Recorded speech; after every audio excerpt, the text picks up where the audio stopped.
Hello, everybody. This is Dwayne James Johnny Feelgood here, and welcome to my humble abode. It's a little different video this time.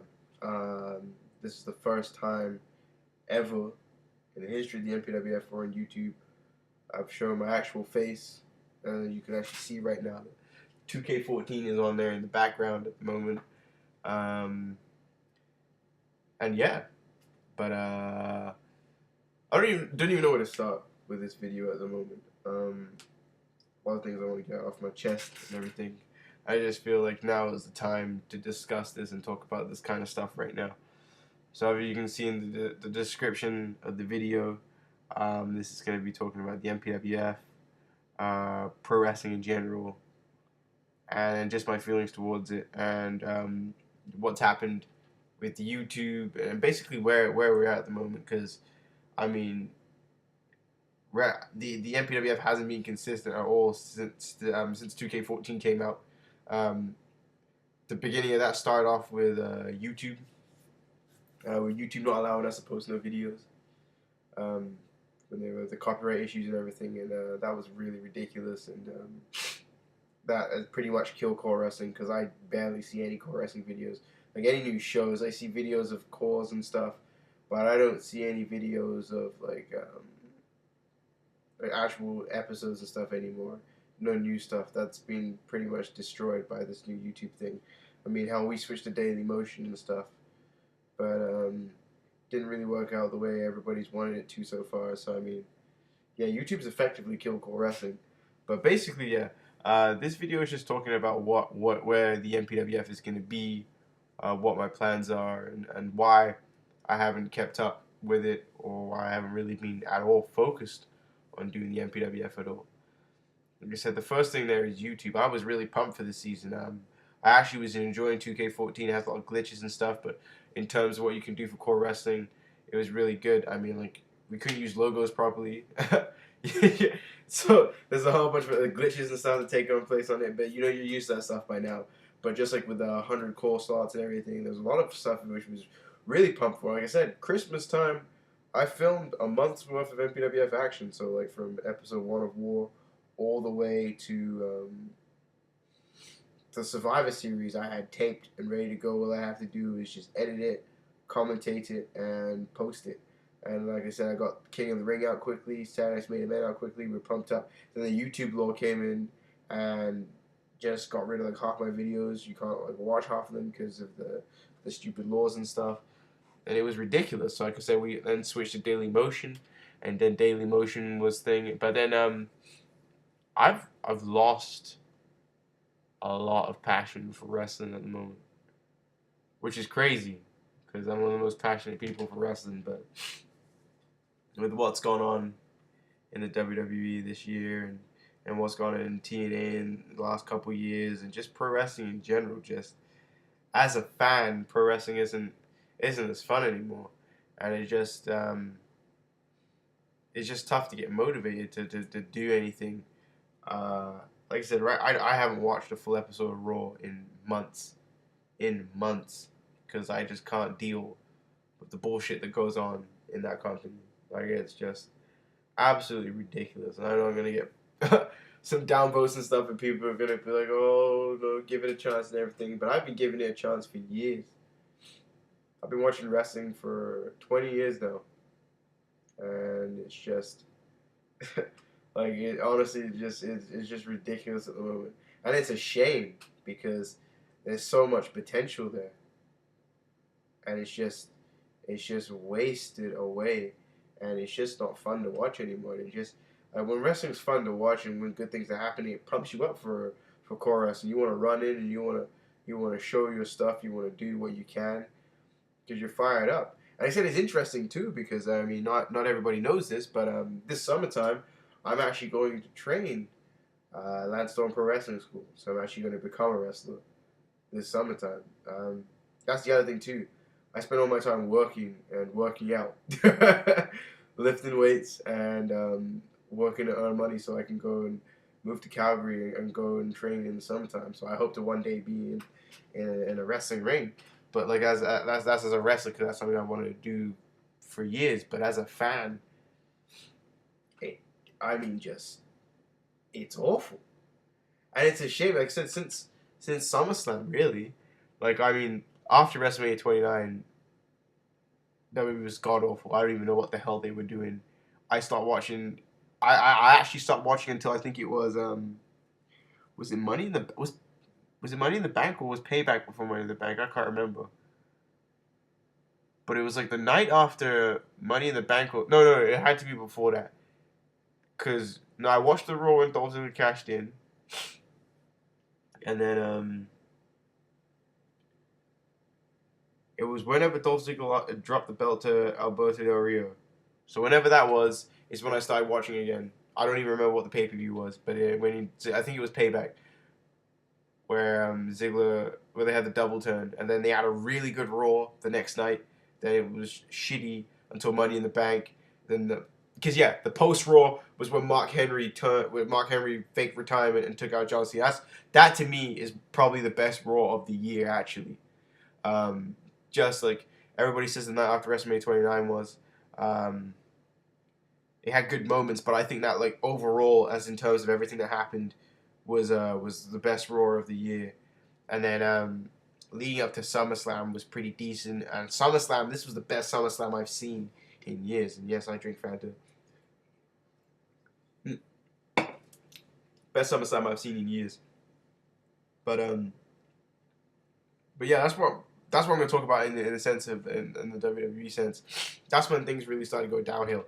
After I remember when Bryan beat Cena and he won the title, and I'm sitting there and I'm like, Triple H is gonna turn on him.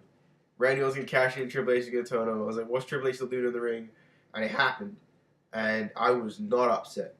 I'm a Daniel Bryan fan, but I was not upset. I was like, we're gonna get some good story progression out of this. Evolution 2.0. WWE has a great ways to go. I was praying that they wouldn't screw it up, and they didn't. I didn't even care that Daniel Bryan got beat up every single week at the end of the show. He was being pushed good and everything, and it was just working out really well. Then the next event happened. Was that Night of Champions? Yeah, the Night of Champions. I was like, wait, because they were building up Orton really well, and then I was like, Orton needs to beat Bryan by cheating, but Bryan won with that stupid ref finish with Scott Armstrong. And from that moment, I knew that the storyline was going to go downhill. And I was saying that, and I know people were sitting there and telling me, DJ, this is you're hating on the WWE, not giving it a chance. It's going to go. I mean, you haven't even let the storyline fill out. And I was like, I guarantee you, this storyline is going to go to shit after that took place. And that's exactly what's happened. And the Raw, and I mean, I haven't really said anything or made any videos about what took place at the Royal Rumble or about CM Punk leaving, whether or not that's a work or whether that's a shoot. I don't know, but I haven't any, and I know people wanted to hear my views on that. I made a little comment on my Facebook page about that going on. And like I said, I think now that everything has died down a little, now I want to talk about it, what I want to say. But the Royal Rumble was the last straw for me. That was an embarrassment. That event was an embarrassment. Just leading up to that event was an embarrassment. Because I'm saying people were saying that this Daniel Bryan stuff is a part of an underlying storyline. The WWE's trying to work the IWC. That's all bullshit. That is all bullshit. And this is what I'm saying. They're insulting the fans' intelligence. That's got nothing to do with them having a storyline for Daniel Bryan this entire time. Daniel Bryan ain't main event in WrestleMania. He was never going to main event WrestleMania. The story called for him to be in the main event and win the WWE Championship from the Authority. And that was never going to happen. And if the Royal Rumble didn't make that more apparent, I don't know what would. It's not like they sat there and gave you a reason for Daniel Bryan not to be in the Royal Rumble matchup. They almost tried to like sweep it under the bed, trying to hide it. Trying to like, all right, if we just don't say anything about it, maybe we can get away with it, not having him get a shot at the title at WrestleMania. That's exactly what they did. And I mean, with Batista coming back and winning the Royal Rumble, and obviously, like I know I'm just jumping from topic to topic because this is just me venting at the moment because I just haven't had an opportunity to vent yet. But I mean, like, just the hate towards Batista. I actually feel bad for him because it's not his fault. It's the shitty WWE writing That's his fault for why he's getting booked so badly. Like, his return should have been epic.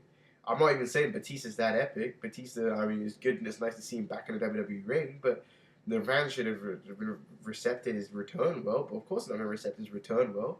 You've got Daniel Bryan, who's the most over guy since the Attitude Era in WWE, who everybody wants to see become the champion, wants to see him beat the Authority, even though there has been absolutely no heat on the Authority whatsoever, and that's like the biggest problem with the whole booking of everything this year in the WWE. There is no heat on the Authority whatsoever. But you have Bryan, who's mega over. You have CM Punk, who's over. You got Roman Reigns, who's over. All these people who've spent the entire year. You got the Rhodes brothers who've gone over, and it just like this wasn't the year for a part-timer to win the Royal Rumble. Especially let alone Batista. The only part-timer where it would have been acceptable to win the Royal Rumble would have been Stone Cold Steve Austin. If Stone Cold had returned and won the Royal Rumble last month, I guarantee you nobody would be fucking complaining right now. But Batista comes back, and it was so obvious. It was like, are you gonna make it that obvious? They made it that obvious. They had come in at like, I don't even know what number he came, 26 or something like that. Had him come in there and win. It was stupid as hell. I know how Bryan in the thing. But what I'm gonna do is, that was just me venting, but like I said, I'm going to explain to people why here right now, what my views are and why I think the WWE booking is being so shitty and where they have gone wrong, and why I've been saying what I've been saying for the entire year, and why I feel the way I feel. And I just need to get this out anyways, personally. And the reason why I'm showing this video, I'm actually showing you myself, is because like I said, I think they need to see like fans of all types. Because I honestly think they believe that the people who hate this are just fat, skinny internet nerds, which is not the case at all. Anybody on the internet can be anyone. And I want to show that right now. Like I'm being realistic here. I don't look like a nerd whatsoever. I am a nerd, but I don't look like a nerd. But what I'm saying is, that's what WWE thinks, right? So I mean, like, just to show that's just not the case at all. But like I said, we start from the beginning afterwards. We said great stuff going in from SummerSlam. You had the Shield with Randy Orton. Who else was there in the Authority storyline at the beginning? Was it just the Shield, Triple H, Stephanie, and Randy Orton? I swear there was somebody else. I think Ryback was there with them too, or whatever it was. I can't remember in the beginning, but it was done really well. And I mean, you had the WWE locker room revolt going on again, which actually made sense this time, with Ziggler, the Miz. I fucking hate the Miz, but the Miz, the Big Show. They had specific characters who they could have built. Like, I was thinking that the Survivor Series was going to be epic. Like, we were going to have Bryan Orton for the WWE Championship, and then like they had back in the day, like the Union versus the Authority. That's what they were building towards, but that didn't happen. Like I said, Night of Champions, then they built towards that, and the Night of Champions happened, and they had the screwy finish, and then Daniel Bryan had to give away the championship, and then, like I said, then they dropped everyone else. Then they came up with that stupid storyline of Big Show running out of money, which was the silliest thing I've ever heard in my life. A Big Show running out of money. That only the WWE can help him with his ironclad contract. That they spent a fucking year building his ironclad contract, and his ironclad contract didn't mean shit. I don't care how they span it. It was stupid. They spent how long building up the ironclad contract with John Laurinaitis, and they just shit that and threw it away for no reason whatsoever. And then Big Show sitting there crying on TV. Who the hell wants to see Big Show cry on TV? But Big Show spends months crying on TV. Hell in a Cell came. The Shawn Michaels stuff was cool. But like I said, it got to the point where... Actually, that episode with Edge was really good. The beginning segment with Edge was really good. I don't know when that happened. I know I'm jumping points, but that beginning segment where I was really feeling that there was a lot of heat building towards. I mean, the fans really wanted Bryan. The Randy Orton was a clear heel. Triple H and Stephanie were clear heels. And then something happened at Hell in a Cell, leading up to Hell in a Cell, where Triple H and Shawn Michaels started arguing with each other, and it became about them, and they were talking about their fights with each other, and that segment before the Hell in a Cell, where you had Randy Orton and Daniel Bryan just sitting there in the background doing nothing, kind of just standing there whilst these two were going at it. It's like, am I watching them fight or am I watching these guys fight? And like I said, then Hell in a Cell, you knew was going to have a screwy finish for it. So you were thinking the Survivor Series would be the time that they would, have Daniel Bryan come back and win the championship finally, because they didn't let him do it inside Hell in a Cell. But then somebody thought it was a good idea to put crying Big Show, and they pushed the shit out of Big Show. And Bryan ended up in a feud with the Wyatts. Now, I've got nothing against the Wyatts, because Bray Wyatt's amazing, but, like, it makes no sense. The booking is terrible, and that's why people are just they just can't, like, get into it, because it made no sense. Like, why was he going off the Wyatts? And it's not even he was going off with the Wyatts because of Kane. He just started feuding with the Wyatts randomly. Then Kane comes up as corporate Kane, like nothing happened. Like, they just ignored 3-4 months of build between Kane and the Wyatts. Again, just no continuity in the WWE whatsoever. So yeah, that took place, and then that's when we started getting the Authority hating on Randy Orton, and we got this face heel Triple H Stephanie nonsense where they can't decide what the fuck they're doing. Randy Orton, like I said, Randy Orton's doing amazing as a bad guy, but no one cares. No one cares how good Randy Orton is doing as a bad guy, because the Authority doesn't care about him. The fans just want to see Bryan win the championship, or Punk win the championship. And then Stephanie and Triple H, like I said, they're sitting there actually giving the fans what they want. So it's like, am I supposed to boo these people? And then, like, sometimes they hate on Daniel Bryan, sometimes they give Bryan what he wants, sometimes it doesn't make any fucking sense. And it all led to the Royal Rumble, which was the biggest piss off to any fan ever in wrestling. It made no fucking sense. Like I said, the next night on Raw, did they do anything to justify that? No. Like I said, what happened to Cena and the Wyatts? We were supposed to forget that? We were supposed to forget that the Wyatts came out and screwed Cena out of the WWE Championship? No. Like I said, I'm not even going off. I'm not even going to talk about the unification storyline. That in itself was just a load of crap between Orton and Cena. But, like, I'm not even going to, like I said, I'm not even going to go into that. But, I mean, what about the Royal Rumble? What happened there? The Wyatts screwed Cena out of a title match. Cena don't seem upset about it. Well, I guess he wouldn't be, because he's got another title shot, again, at the Elimination Chamber. But Cena hasn't even said a damn thing about the Wyatts. Cena's just like, I'm here for the fans. Daniel Bryan is cool. I'm his friend. Cheer me. That's all Cena does. He's even on Raw. That's all he did. It was like, I know Daniel Bryan. Cheer me, guys. I'm going to take on a run tonight. Not that you care, but don't boo me, please. Like, oh, that's just, like I said, this whole video at the moment is just random rants at the moment. But just because I'm just so frustrated. I just can't handle it. Like I said, the whole AJ Styles dealing with the Magnus thing was just god awful. I mean, it started off good, but TNA again ruined it. And then you had Bully Ray walking around with a friggin' lighter in his hand doing stupid shit with music. I mean, TNA picked it back up in the UK tapings right now. But I mean, it's just like wrestling as a whole is suffering. It's suffering, and as a fan, it's just difficult to watch it. It's just difficult to stomach it. And like I said, it's just made me lose motivation in the MPWF. Like I said, with the whole CM Punk thing is, like, I'm not the biggest CM Punk fan. I think a lot of people know I'm not the biggest CM Punk fan.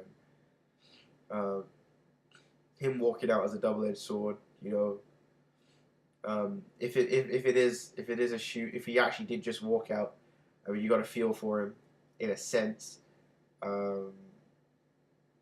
He, like I said, he had the Summer of Punk, which was one of the hottest angles in wrestling, and it got ruined for no reason whatsoever.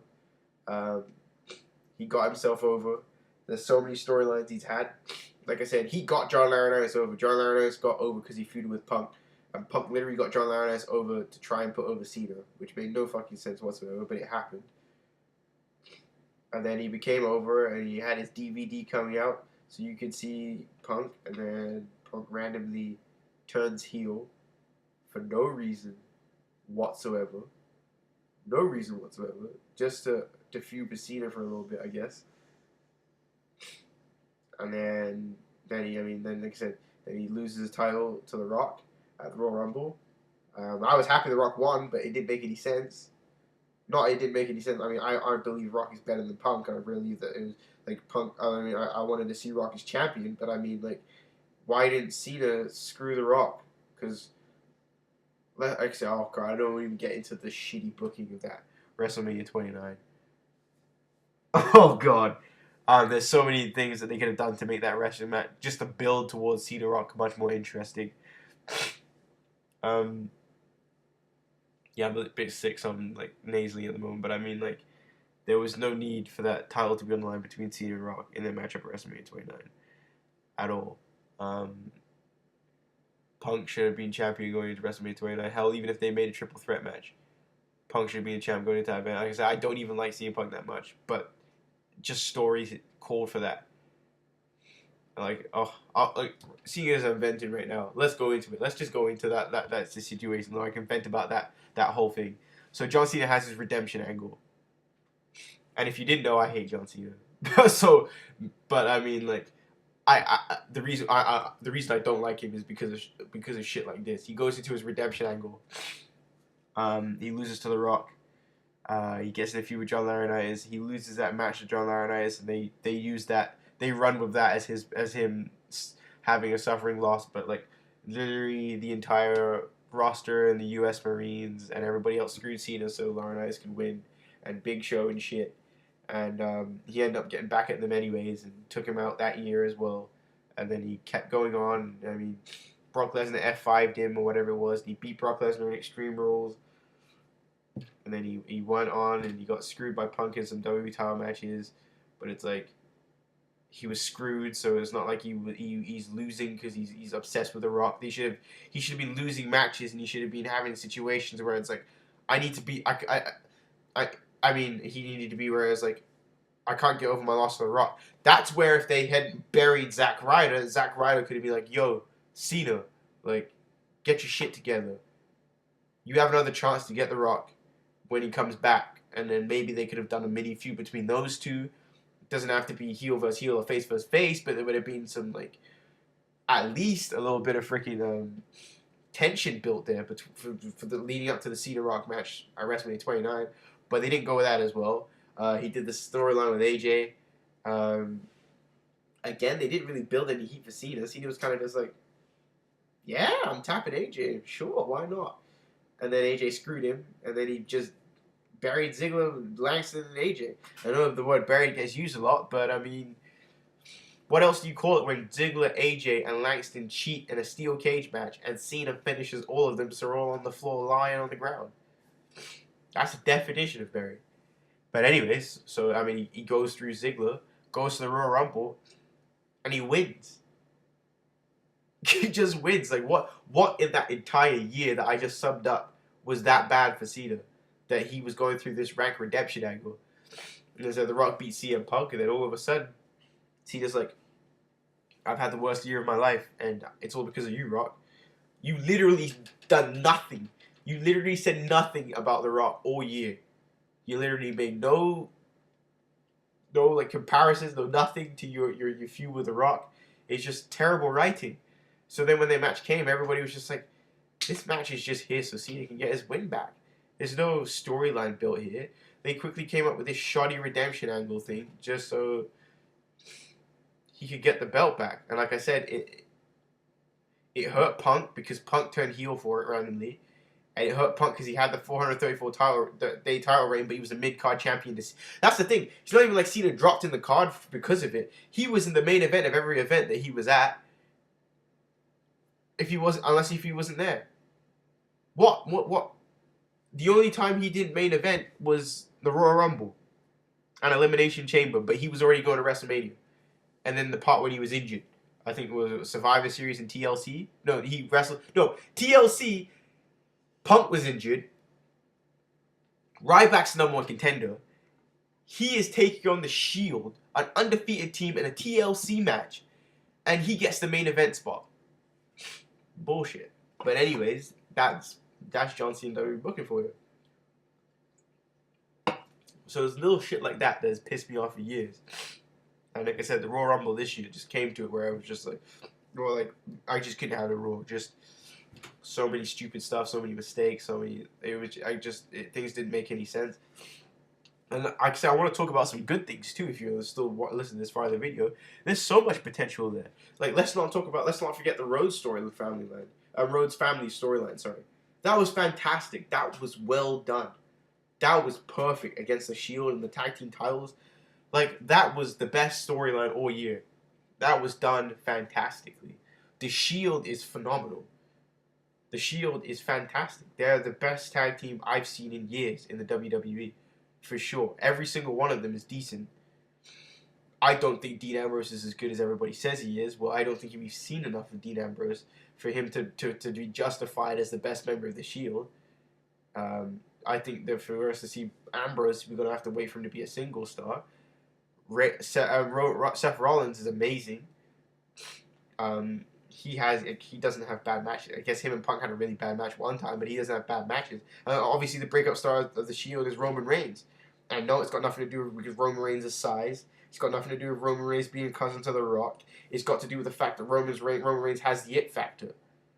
And no, Roman Reigns doesn't sit there talking on the microphone. You know why he doesn't need to sit there talking on the microphone non-stop? Why we don't need to see Roman Reigns' mic skills? And yes, I'm ranting at this as well, because people are now turning on Roman Reigns because he's the biggest member of the Shield, and everybody's going to turn on him, saying that WWE only pushes big guys, but there's a reason for it. Because he looks like fucking Khal Drogo. He looks like one of Khal Drogo's men, that's why. He looks like he will come to the ring and he'd kick the shit out of you. That's exactly why Roman Reigns is where he is. It's because he's believable, it's because he's badass, and he has a presence around him. And that's why it was awesome to see him dominate people in the Royal Rumble. It was why it's awesome to see him dominate people in Survivor Series. Why it's awesome to see him Superman punch people. He has one of the best spears in wrestling. And it's why people want to see him in the Royal Rumble after the debacle with Daniel Bryan. Because he has it. You can see it. You know he's going to be big. You know he's going to be a breakout star. It's got nothing to do with him Vince McMahon loving big guys or him being a cousin to The Rock. It's got to do with the fact that he's fucking good. That's what it is. Simple as. I'll put it right there and then. The Wyatts, fantastic. Best groups in wrestling. I believe that if the Straight Edge Society was pushed properly back in the day, they would be where the Wyatts are right now. The Wyatts and the Straight Edge Society pushed correctly. Bray Wyatt is fantastic. He's phenomenal. I watched that 6-man tag match actually tonight on Raw. That Sister Abigail and Rey Mysterio was crazy. Unreal stuff. The Wyatts have done phenomenal. The Usos, they need to win tag team gold at some point. Those guys have improved more than any tag team in years. They're fantastic. Hell, the Primetime Players are a fantastic tag team. Why are they breaking them up? I got no idea for that, but they did it anyways. Hell, like I said, the tag division is the best part of the WWE this year because they actually improved it. We the People, the Real Americans, they've done. Jack Swagger should be a tag wrestler. Jack Swagger should never talk on a microphone, and he should have Zeb Colter as his manager, and Antonio Cesaro and him work as well as a tag team. But it looks like they're doing the split between them as well. Not necessary, but they're doing it. But nonetheless, they did fantastic this year as well. So like I said, there's good things in the WWE. Dolph Ziggler was doing phenomenal, but he got, after his concussion, WWE just gave up on him, it seemed. Makes no fucking sense whatsoever. Apparently they have a storyline with him and the Miz teaming together as a tag team. Stop. It makes no sense. Dolph Ziggler complaining about being held down and not having a spot makes sense. The Miz is a WWE champion. You should never complain about anything ever again in your life, Miz. You are a terrible wrestler. You suck on the microphone. I don't care what anyone tells me. Miz doesn't look believable. He's a twat. And no one cares about the Miz. No one gives two craps about what the Miz does. You know who should be in his spot if they make this tag team? Kofi Kingston. Kofi Kingston and Dolph Ziggler legitimately have issues as opposed to not being pushed properly. Miz main evented WrestleMania when he shouldn't have. Miz, this is why things never work, because you always throw in random shit like this. They're like, well, the fans care about Dolph Ziggler, so maybe if we throw the Miz in with him, they'll care about him too. Get out of here with that. Nobody wants that. Nobody wants that at all, so just stop with that. If you want to make them a Cleveland tag team, make that the reason, but don't make it because Miz is being held back. Miz ain't being held back. You know why if he's held back? It's because he can't do a figure 4 leg lock properly. That's why he's being held back. Got nothing to do with anything else. can't do a freaking figure 4 leg lock after Ric Flair gave it to him. You think that if Ric Flair's going to give you a figure 4 leg lock, you'd perfect it. I mean, he does it better now, but still, he botches it. So, like, I hate The Miz. I hate The Miz worse than John Cena. That says something. That says something to you, if you know me personally. But like I said, yeah. So, I mean, so there's good things and there's bad things. Hell, the Divas division, even though they have the same redundant, crappy storyline, they've had more TV time this year. No one can deny that. Thanks to Total Divas, they've had more TV time. I think that they need to fire off the Divas because they're not good. And they've got much better ones in NXT, for sure. It's like the piss poor dealing with Emma coming up to Raw.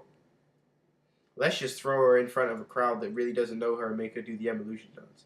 With Santino and Fandango, obviously you're going to think she's stupid. The dance looks stupid. The reason it got over it is because Emma's quirky and she's weird. And she started doing this weird dance. And she was going like this. And then all of a sudden people were like, hey, I like Emma, I'm going to start doing this dance. But it was a build-up for it. They just threw her in there and it was like, dance. You'll get over it. That's not going to happen. So if Emma fails, that's not her fault. That's WWE booking's fault. And she was done fantastic in NXT. I mean, Paige is good. What about the boss, Sasha Banks? We going to bring her up? I mean, we could. Hell, we could bring up Bayley. Bayley good? I don't understand. I don't understand. We don't get the WWE no more. I don't get it. So yeah, just so much has gone wrong. I've lost motivation for the MPWF with what's gone wrong with YouTube. And like I said, I had a storyline with the MPWF with Bryan and Punk as bad guys, but with what's happened in the WWE, I don't want to be bad guys in the MPWF. I hate my storyline now. I hate my storyline. That's another reason. It's just like I don't want to put that storyline out there anymore because it's like, Christ, they should be bad guys. They should be good guys. The fans want them. Just, it's ridiculous. So yeah, so that's just me ranting, DJ ranting for about half an hour here. So yeah, I don't know what the future of the MPWF is. For the core wrestling fans who are watching this, I don't know what the future is for the MPWF. If I do put some videos up, I'm probably not going to put them up in Daily Motion anymore. I'm just going to make them unlisted so that I'll upload them to YouTube because YouTube has a way better uploading system. And that way, I'm hoping that there'll be no copyright claims on them because it'll be like a private video. So you just have to click on the link and then you can watch the actual show. But if it happens, I'm probably going to Time skip and start a Survivor Series. Like I said, I leave in May to go to Storm Wrestling Academy, so I don't know what the internet situation is going to be like there. So I don't even know if I'll be able to post videos during the summertime or not. So I don't know what's going to happen with the MPWF. And like I said, I've just not been motivated. I was going to make some videos today, but I just played some random matches, like some really random matches. So I spent most of my time playing FIFA, to be honest. That's about it, just playing FIFA. So there you go. I just haven't been motivated to do the MPWF. Like I said, mostly for me it's just focusing on training and earning some money so I can go and become a wrestler. That's the next step. And I'll post wrestling videos and stuff of my actual wrestling matches on this channel and on my Facebook and on my Twitter so you can see. And hopefully you guys can show some support too. That would be cool. That would be really cool. So a core wrestler maker in wrestling would be pretty cool. So that's what I'm striving for. But yeah, so thank you for listening to my rant. And like I say, I know it didn't even make sense probably, but I'm just so frustrated. And I've been waiting to do this for a while, but I wanted to wait because if I had made a video after Royal Rumble, I would have been swearing for about 20 minutes, and it would have made less sense in this video. If I made a video after the Raw, the damage control Raw, I would have been swearing. But the simple fact is, like I said, Daniel Bryan 8 main event at WrestleMania. Batista Orton's still a go. God knows what they're doing with Brock Lesnar. If he faces The Undertaker, it's going to be stupid because Brock Lesnar could kill The Undertaker. I know The Undertaker is The Undertaker, but he's too old now. Brock Lesnar would wreck his shit if they face each other, so that's stupid. Like I said, Punk's walked out. Bryan's gonna be facing Kane, Sheamus, or Triple H. Again, why are they trying to force Sheamus into the somewhere in WrestleMania? No one gives a shit about Sheamus. Sheamus was gone for a year. No one cared. No one cared because he just doesn't fit in anywhere at the moment. Wait until after WrestleMania. A new season starts. The WWE build him in there. They're trying to force him somewhere, and it's just gonna backfire on him come WrestleMania. So we've got the biggest it's WrestleMania 30, and it's just shaping up to be, I don't know what. It's shaping up to be terrible at the moment. Like I said, we're obviously going to get Roman Reigns, Dean Ambrose for the United States title at WrestleMania with this new U.S. Open challenge that I saw on Twitter that Dean Ambrose is doing the Open challenge for the U.S. title. Like I said, maybe John Cena will remember the Wyatts attacked him at the Royal Rumble. Who knows if that happens. Maybe they might continue that. You know what I think was actually going to happen with that? People were talking about the Bryan and Sheamus match at WrestleMania. I reckon that it was going to be Cena who saves Bryan and overcomes the Wyatts and take them down at WrestleMania for Daniel Bryan. So they could say that Cena... But I have full conspiracy theory for Cena. So if you think that's stupid or you don't disagree with that, that's my opinion. I hate... I should say hate, but I just can't stand anything that they do with Cena. I can't stand Cena. He's been on top for so long. He's been booed for over 10 years. Like I said, fans don't just start booing someone and saying you can't wrestle for no reason. There was a reason for it in 2005 when it happened, and it's just been ignored. And 2014, like I said, it's taken 10 years, but the fans are revolting. The fans are chanting whatever they want during events. The fans are upset, complaining. That's not a storyline. That's not a work. That's an issue. And like I said, I didn't talk about other companies. The other thing, actually, if you're still watching at this point, is apparently ROH has been doing good, and I've had my issues with ROH in the past, but I want to check it out. So if you know where you can send me some links where I can watch some recent ROH episodes, that would be great help. Like I said, I've been watching PWG and stuff. I'm watching some more independents. I always watch Japanese wrestling. So like I said, Bullet Club's my favorite team in wrestling at the moment. Okada's a great champion. So like I said, I love New Japan. So if you got anywhere where I can watch ROH and you could send me a link, that would be cool. So again, if you got any questions or if you want me to remake a video or actually come up with some points about ranting, just comment in the section below as always. I'll give you some more updates on the MPWF about what we're going to do with that situation. But once again, it's Dwayne James Johnny Fieldgood. I'm signing out. Thank you very much, and good night, everybody.